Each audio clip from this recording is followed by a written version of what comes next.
Good morning guys, welcome to our mini vlog. आणि तुम्ही बघू शकता पुन्हा एकदा बाहेर वातावरण खूप छान झालेलं आहे आणि थंडी पण इतकी मस्त लागते ना गाईज माझ्या इथे. म्हणजे मी जिथे राहते स्पेशली ऑल ओव्हर मुंबई इतकी थंडी नाही लागत, पण जिथे मी राहते ज्या एरियामध्ये त्या एरियाला तर लोक गावच म्हणतात.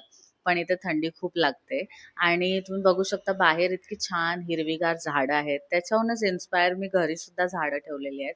आणि आपलं मनी प्लांट इतकं छान वाढलेलं आहे ना. त्याच्यासोबतच ही छोटीशी तुळस पण आहे घरी, ज्याची आम्ही संध्याकाळी पूजा करतो. चला बनवूया आता आपण ब्रेकफास्ट. आणि ब्रेकफास्टमध्ये काय, आपण डोसा बनवणार आहे. आणि बघा हे बॅटर किती सुंदर पद्धतीने फर्मेंट झालेलं आहे. म्हणजे रात्री मी ब्लेंड करून ठेवलेलं आहे आणि ओव्हरनाईट ठेवलेलं, ऑब्व्हियसली त्याच्यामुळेच आपलं झालेलं आहे. आणि finally killing it with our anti inflammatory drink. Let's make the dosa. Yes. आणि तुमचा पहिला डोसा नक्की खराब होत असेल, पण माझा जो आहे तो पहिला डोसा एकदम परफेक्ट बनतो. आणि जे बाकीचे डोसे असतात ना त्यांची वाट लागून जाते. आय डोंट नो हे काय इक्वेशन आहे.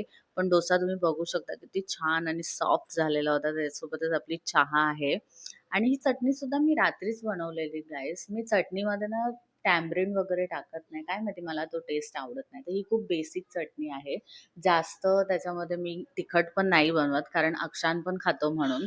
आणि खोबऱ्याची चटणी आहे, रेग्युलर चटणी आहे. तुम्हाला रेसिपी हवी असेल तर तुम्ही कमेंट करू शकता, मी रेसिपी सुद्धा शेअर करेन. माझ्याकडे खूप वेळ असतो वीक ऑफच्या वेळेला. आणि आज माझी सुट्टी आहे म्हणून आपण ब्रेकफास्ट एकदम आरामात बसून एन्जॉय करतोय. चला आपण भेटूया नेक्स्ट ब्लॉगमध्ये.